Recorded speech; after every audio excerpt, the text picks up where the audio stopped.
So suppose that spin quantum number ms could have 3 halal value instead of 2. How would this affect the number of elements in the first 4 rows of the periodic table? You know, generally the spin quantum number is 2.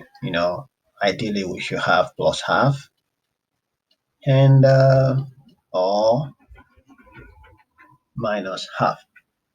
So if we now have 3, how would this affect the number of elements we have in the first row of the periodic table?